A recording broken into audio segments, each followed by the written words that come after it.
So the first thing you need to do is you need to understand your cost structure. Do you have excess capital within your working construct to be able to go out and do an acquisition? No matter how big, no matter how small, it doesn't matter.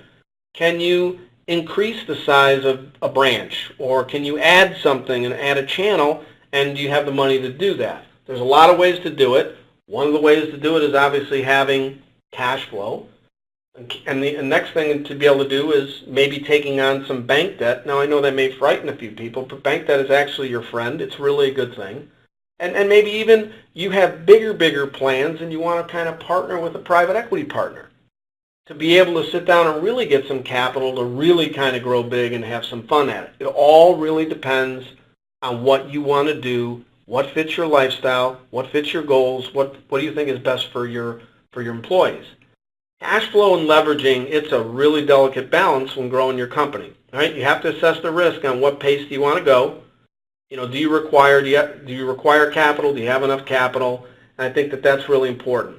The other thing is, if you start to get into this area where you're obviously into borrowing bank debt and leveraging, which is a really good way to grow, by the way. A lot of people, have I don't want to take on bank debt. It's a little risky. The reality of it is, it's really not that risky if you go into it knowing what the plan is and knowing what you can do. You have to have your house in order, get ready to go.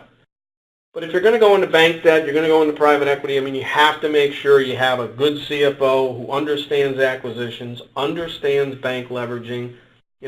How you choose your team of core players, I don't need to tell you, determines whether you win or lose.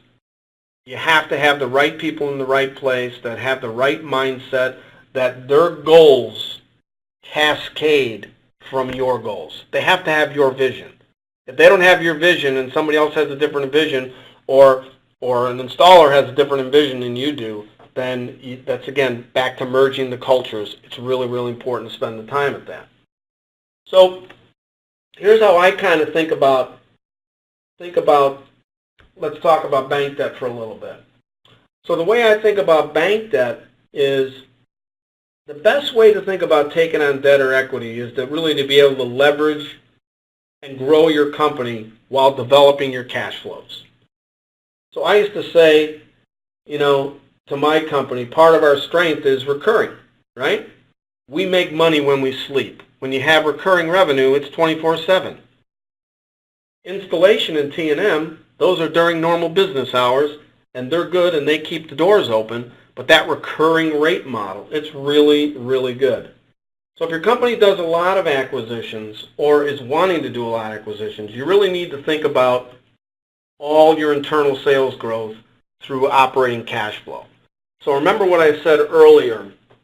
You think about, you have a branch, you expand the branch, or you expand a channel, or you add accounts only, you're generating a lot of cash flow to create more internal sales. I'm going to give you an example of what it means to de-lever and how you make money and use it to your advantage. So the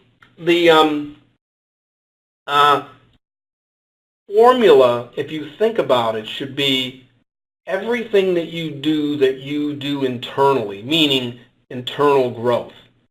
You want to be able to eventually do that with cash flow from your operations. You don't want to borrow money to grow internally. You want to develop enough cash flow to be able to do that.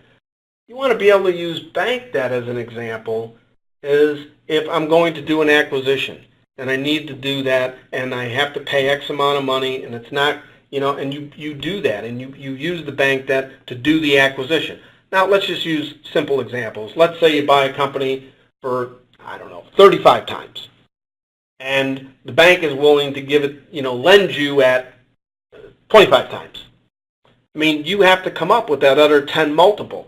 You have to build, when you think about building your business, you want to develop that cash flow so that you're not putting any money into it. You're creating all the value by your own existing cash flows, and that's how you're buying it. That's how you got to think about it. And then the minute you buy it, you're going to lever down the cost with internal sales at a blended reduced rate creation. So I'll give an example. So we bought a company in Oklahoma, and it was a great company. It was about $330,000 a recurring rate. And it was really nice. It was all residential. So you can already start to tell where I'm going here, right? So number one, we were able to add, a commercial channel onto it. Remember, we wanted to be commercial. We added a small business channel on it. But besides that, let's just talk about the buy that we did on the residential side without doing anything else. We bought the company. I'm going to throw some numbers out at you here. So some of them are fictitious, but because I don't really want to, but let's just say we bought it at 35 times. So we bought it at 35 times. We used bank debt to do it.